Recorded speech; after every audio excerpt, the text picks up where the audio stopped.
சங்கம் வளர்த்த தமிழுக்கு ஒரு இறை இருக்க முடியுமா? கையில் வேல் வைத்திருக்கின்றார், மனிதர்களை கொல்வதற்கு வைத்திருக்கின்றாரா? ஓம் சரவண பவ என்று உச்சரிக்கின்றோம். கந்த சஷ்டி காலங்களிலே விரதம் இருக்கின்றோம், தல யாத்திரை போகின்றோம்.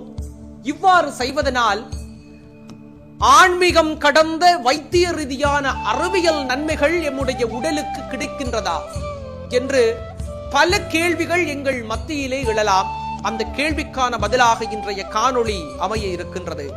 தென்னாடுடைய சிவனே போற்றி, என் நாட்டவர்க்கும் இறைவா போற்றி. ஓம் நமச்சிவாய. என்னை இறைவன் நன்றாக படைத்தனன், தன்னை நன்றாக தமிழ் செய்யுமாறு என்று குரு திருமூலர் பெருமானினை மனதிலே நிறுத்திக் கொண்டோம். அருவமும் உருவமாகி அனாதியாய் பலவாய் ஒன்றாய் பிரம்மமாய் நின்ற சோதி பிளம்பதோர் மேனியாகி கருணை கூர் முகங்கள் 6 கரங்கள் 12 கொண்டே ஒரு திருமுருகன் வந்தான். யார் வந்தா? ஒரு திருமுருகன் வந்தான், உலகம் உய்ய என்று சொல்லி கச்சியப்பர் சிவாச்சாரியார் தமிழ் தான் முருகன், முருகன் தான் தமிழ், தமிழுக்கு ஒரு இறை இருக்க முடியும் என்று சொன்னால், தமிழுக்கு ஒரு தலைவன் இருக்க முடியும் என்று சொன்னால் அது முருகன் மட்டும்தான் இருக்க முடியும் என்பதை உணர்த்துகின்றது இந்த பாடல் வரிகள். ஆம், இன்று கடலினுள்ளே அமைதியாக உறங்கிக் கொண்டிருக்கின்றதே குமரிக்கண்டம், லெமூரியா கண்டம் என்று ஆங்கிலத்திலே அழைப்பார்கள். அந்த குமரி கண்டத்திலே ஆட்சி செய்தானே குறிஞ்சி நிலத்து மன்னன். ஈசனினால் தோற்றுவிக்கப்பட்ட மொழி, முருகனினால் தலைமை ஏற்று வழிநடத்தப்பட்ட மொழி, அகத்தியர் பெருமானினால் மக்கள் மத்தியிலே காக்கப்பட்ட ஒரு மொழி எம்முடைய செம்மொழியான இருக்கின்ற இந்த தமிழ் மொழியினுடைய தலைவன் முருகப்பெருமான் தான். அழகாக சொல்கின்றார் கச்சியப்ப சிவாச்சாரியாருடைய இந்த பாடலிலே ஒரு மிகப்பெரிய சக்தி தோன்றுகின்றதாம். இந்த மிகப்பெரிய சக்தி 6 பிளவுகளாக வெடிக்கின்றதாம். அனைவருக்கும் புராண கதைகள் தெரிந்திருக்கும். அந்த 6 சக்தியும் ஒன்றாக மாறுகின்றதாம். அந்த உருவம் பிரம்மமாக பிளம்பதோர் மேனியாக இருக்கின்றது என்று சொல்கிறார்கள். அழகாக புராண கதைகளிலே சொல்கின்றார்கள், அந்த சிவனுடைய நெற்றிக்கண்ணிலே இருந்து வருகின்ற அந்த தீப்பொறிகளை எவ்வாறு இருக்கிறது என்று சொன்னால், பல்லாயிரம் சூரியனுடைய சக்திகள் நிரம்பியதாக காணப்படுகின்றதாம். அந்த சக்தியை உமையானவள் கூட தாங்குவதற்கு முடியாமல் இருக்கின்றதாம். அவ்வளவு பெரிய சக்தியாக இருக்கின்றது. இன்றைய விஞ்ஞானம், இன்றைய மனித குலம் ஒரு சூரியனுடைய சக்தியை எம்மால் தாங்கிக் கொள்ள முடியாமல் இருக்கின்றது. ஆனால் முருகனுடைய பிறப்பு பல்லாயிரம் சூரியனுடைய சக்திகளை மிஞ்சியது என்பதை உணர்த்துகின்றது இந்த பாடல் வரிகள். அது மட்டுமல்லாது அழகாக சொல்கின்றார், கருணை கூர் முகங்கள் 6 கரங்கள் 12 கொண்டே ஒரு திருமுருகன் வந்தான், உலகம் உய்ய என்று சொல்கின்றார். தமிழினுடைய உயிரெழுத்துக்கள் 12. அந்த 12 உயிரெழுத்துக்களையும் காக்கவே 12 கரம் கொண்டு வந்தான் முருகப்பெருமான். முருகப்பெருமானினுடைய முகங்கள் 6, முகங்கள் 6ஐயும் கரங்கள் 12ஐயும் சேர்த்தால் 18. அதுதான் எம்முடைய தமிழினுடைய மையெழுத்துக்கள். ஆகவே தமிழினுடைய மொத்த உருவமாகவே எம்முடைய முருகப்பெருமானினுடைய வழிபாடு இருக்கிறது.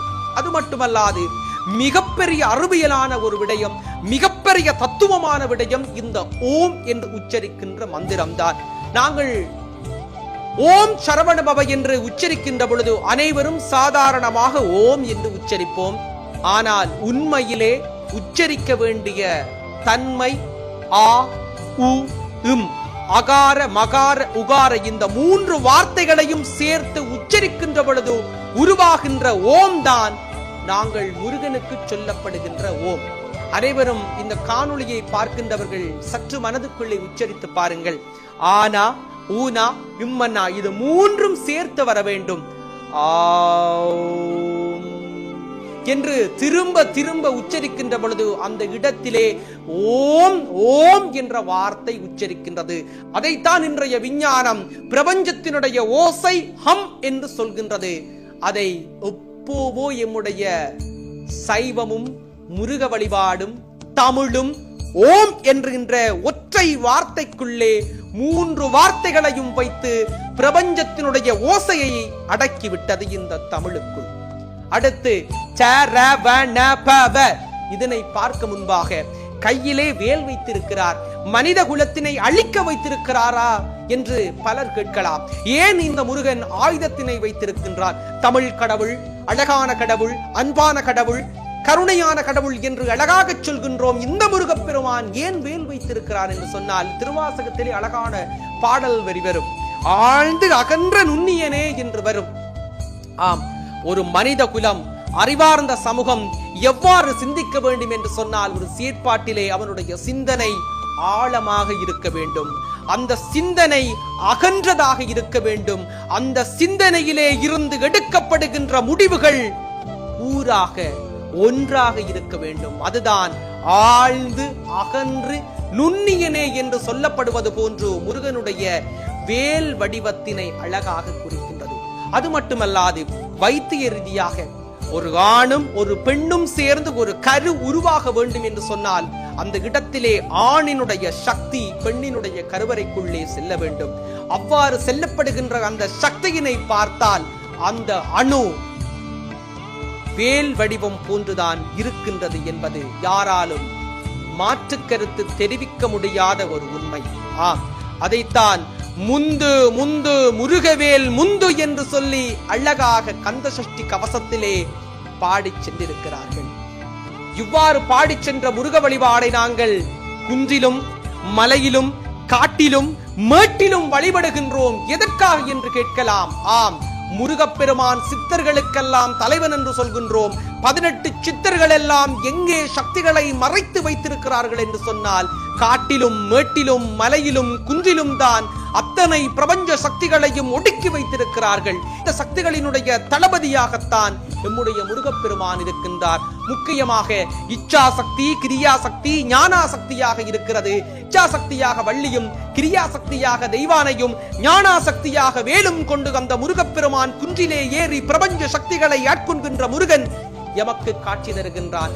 இந்த முருகனை வழிபடுவதால், ஓம் என்ற வார்த்தையினை உச்சரிப்பதால் அந்த பிரபஞ்சமே எமக்கு வசப்படுகின்றது. இது மிகப்பெரிய அறிவியல், மிகப்பெரிய வைத்தியம். எம்முடைய மார்க்கத்திலே இருக்கின்ற முருக வழிபாடு என்பது தமிழுக்கு மட்டுமல்ல, எம்முடைய பண்பாடுகளுக்கு மட்டுமல்ல, எம்முடைய உடலையும் காக்கின்ற ஒரு வழிபாடு என்பது யாராலும் மாற்று கருத்து தெரிவிக்க முடியாத ஒரு உண்மை. அது மட்டுமல்லாது பல விரதங்கள் இருக்கலாம். அதிலும் சஷ்டி விரதத்தினை அனுஷ்டித்தால் பிள்ளை பேறு கிடைக்கும் என்று அழகாக எம்முடைய புராணங்களிலே சொல்வார்கள். உண்மைதான். காரணம், எம்முடைய உடலிலே சக்திகளை சேகரிக்கப்படுகின்ற பகுதி முள்ளந்தண்டு என்று சொல்வோம். இந்த முள்ளந்தண்டு பகுதியிலே 6 ஆதார சக்கரங்கள் இருக்கிறது. கடந்த காணொளியிலே இது தொடர்பாக பார்த்திருந்தோம். மூலாதாரம், சுவாதிஷ்டானம், மணிபூரகம், மனாதகம், விசுக்தி, ஆஞை என்று 6 சக்கரங்கள் இருக்கிறது. இந்த 6 சக்கரங்களுக்கும் சக்தி கொடுப்பதற்காகத்தான் 6 நாட்களும் சரவணபவ என்று நாங்கள் விரதம் இருந்து முருகப்பெருமானினை நாங்கள் அழகாக வர்ணிக்கின்றோம், அழகாக வணங்குகின்றோம். ச ர ப ந ப வ என்று 6 சக்கரங்களுக்கும் சக்தி கொடுப்பதற்காகத்தான் சரவணபவ என்று நாங்கள் அழகாக உச்சரிக்கின்றோம். சரவணபவ என்று உச்சரித்தால் நம்முடைய உடலிலே 216 இடங்கள் அதிருக்கின்றது. இன்று அதனை அறிவியல் ஏற்றுக்கொண்டிருக்கின்றது.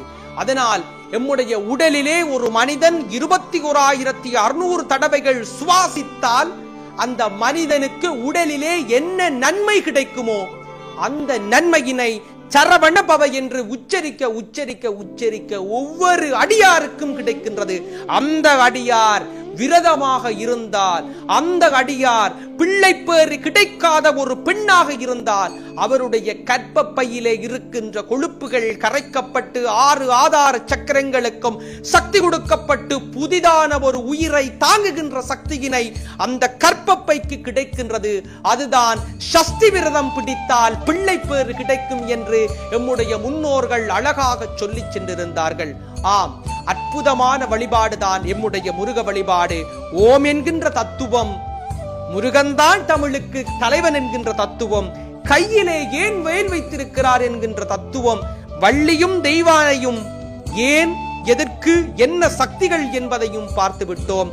குன்றிலே இருப்பான் முருகன், காட்டிலே இருப்பான் முருகன், எதற்காக என்கின்ற விடைகளையும் பார்த்து விட்டோம். அன்பார்ந்த அடியார்களே, மிகவும் சுருக்கமான ஒரு விடயத்தையே இந்த இடத்திலே, இந்த காணொளியிலே நான் பதிவிட்டிருந்தேன். வேலுண்டு வினையில்லை முருகா, உன்னை நினைக்கையிலே கவலையில்லை கந்தா.